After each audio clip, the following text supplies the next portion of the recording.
hay ejércitos, como los búlgaros, por ejemplo, que ellos utilizan o intentan pelear como a la antigua, con caballos, con sables, con infantería, infantería en el sentido de caminar y desplazarse los soldados muchos kilómetros, grandes espacios territoriales con mucho desgaste, y ellos intentan hacer ese tipo de táctica.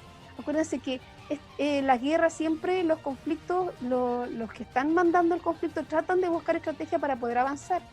Y otra característica súper importante que incluso algunos historiadores dicen de que esta guerra no es más que nada una forma como de excusa para utilizar tecnología que se está probando, tecnología nueva.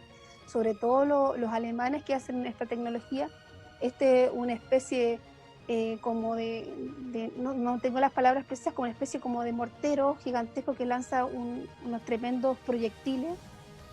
Este es un tanque que tiene como objetivo avanzar manteniendo a los soldados en su interior, en su guatita, por decirlo de alguna manera, y protegerlos y poder avanzar sin que les lleguen las balas, ¿cierto? Y ir por todo tipo de territorio. También está el avión, el famoso Barón Rojo, no sé si lo han escuchado nombrar a los que les gusta estos conflictos, ¿cierto? Que se lució en el combate aéreo, nadie lo podía derribar al tipo. Se usó el avión, recién inventada. Las granadas, ¿cierto? De mano, que tiene un dispositivo, que uno le saca el dispositivo y se tira a la distancia que pueda la mano del soldado y explotaban, era muy mortífera.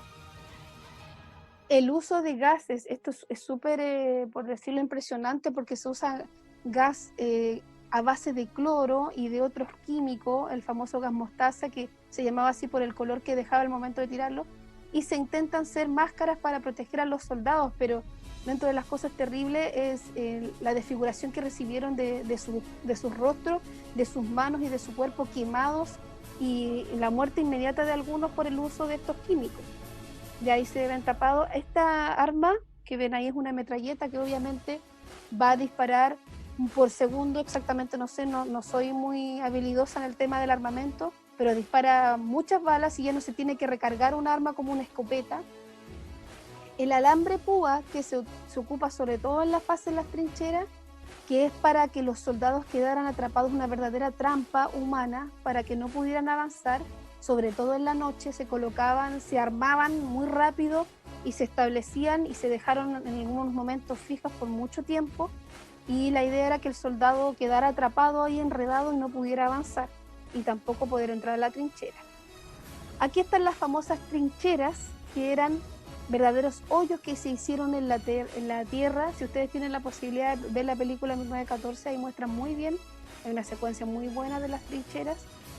Y ellas, ¿qué hacían? Albergar a los soldados en su interior y protegerlo del lanzamiento de bombas, ¿cierto? De balas. Y lo malo, lo triste de esto, que estos soldados podían estar ahí por meses, por muchos meses, incluso algunos morían, hacían su vida en un espacio pequeño de no más de 1 metro, 1,5 metros.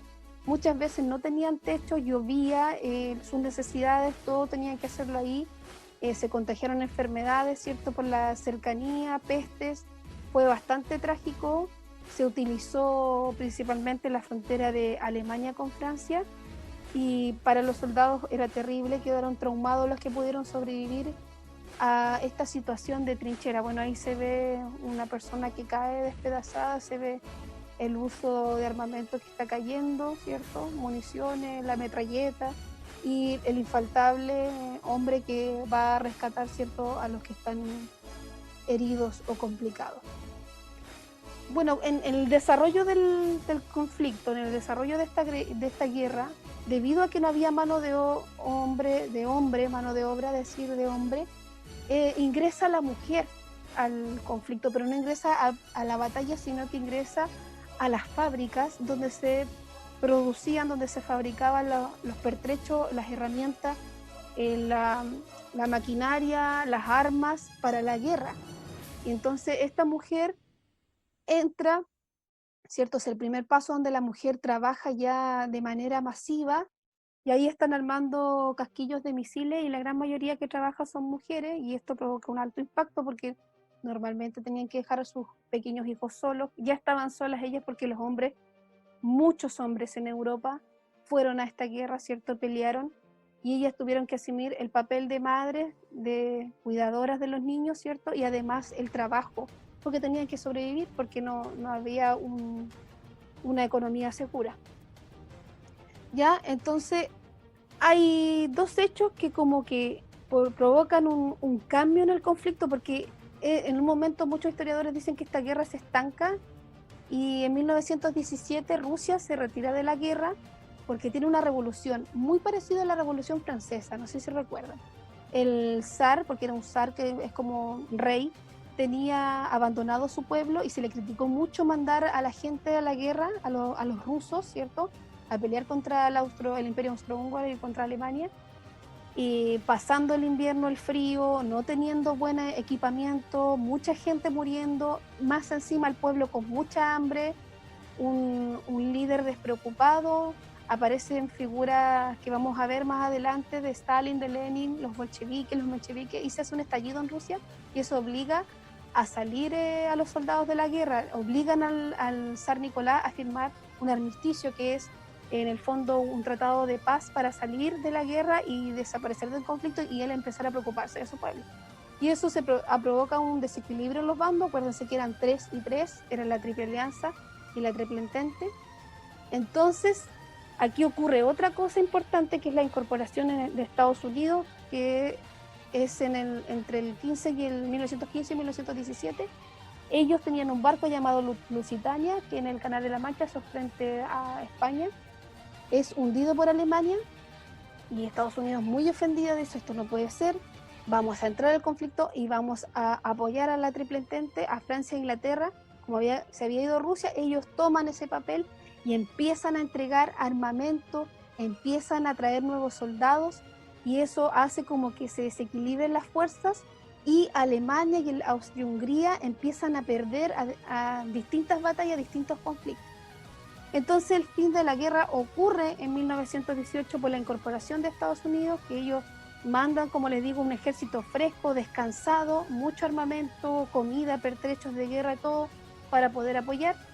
Y Alemania, el Kaiser alemán, reconoce la derrota, dice: realmente nosotros como que no estamos avanzando para ninguna parte, no estoy conquistando territorio, estoy perdiendo, mejor me rindo, entre comillas me rindo, porque lo hacen firmar un tratado. Él incluso abdica, o sea, no deja como la guerra botada y se va. Pero antes de eso, tiene que firmar un tratado de paz. Es un tratado que se firma en París en el año 1818, en la ciudad de Versalles. ¿Se acuerdan de Versalles, donde estaba Luis XVI, ese que guillotinaron en la Revolución Francesa? Y participan todos los países involucrados: Italia, Francia, Alemania, Austria-Hungría con el representante, porque acuérdense que Francisco Fernando estaba muerto, el Kaiser muy como ofendido, de hecho acá está, y Estados Unidos, ¿cierto? E Inglaterra, y Alemania lo hacen firmar y lo obligan a decir de que como que él es el culpable, y que con su interés de alcanzar territorio destruyó mucho en Europa. Por lo tanto, tiene que firmar un tratado que se compromete a mantener la paz y se compromete a recaudar, por decirlo, o recompensar a todos los países que sufrieron en esta guerra.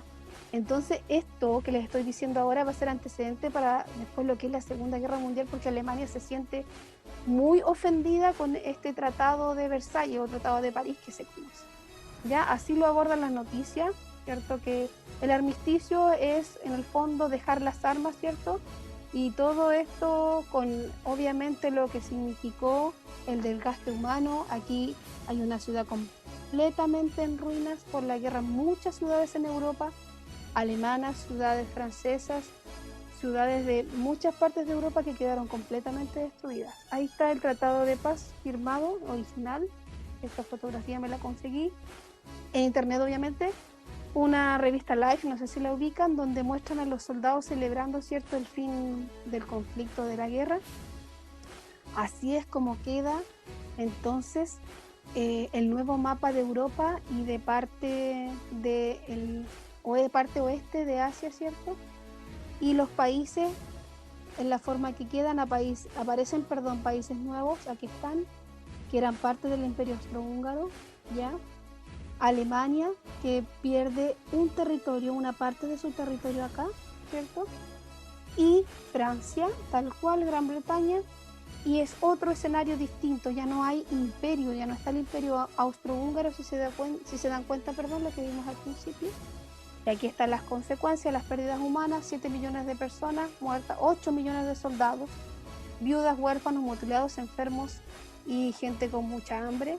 Desaparecen los grandes imperios como el turco otomano, el austrohúngaro, el alemán y el ruso. Hay una revolución en Rusia que ya dijimos por qué salen de la guerra. Está la aparición de Estados Unidos como potencia hegemónica, una cosa como del control total. De hecho, Estados Unidos empieza a prestarle plata a Europa y ahí Estados Unidos se enriquece y se desarrolla muchísimo y es la nueva potencia mundial, perdón. Y la firma del Tratado de Versalles que obliga a Alemania a compensar por muchos años a todos los que sufrieron en este conflicto. ¿Ya? Entonces el sentido de este PPT, de este PowerPoint, es que ustedes tengan una idea de lo que fue la Primera Guerra Mundial. Lo voy a acompañar también con un video que ustedes vieron, una de las primeras actividades que hicimos, que yo la hice como diagnóstico, y además la actividad que va a ser distinta a las actividades anteriores, ustedes lo van a ver ahí cuando yo se los presente en el Classroom. Cualquier cosa, duda que tengan, que necesiten preguntar sobre un tema, porque van a trabajar un tema distinto cada uno, yo los puedo atender, tienen mi WhatsApp y también por el Classroom, o si quieren por correo electrónico, que también puede ser lo que a ustedes les acomode, ¿ya? Entonces les dejo la información, chiquillos, y ojalá les sirva para lo que tienen que trabajar también.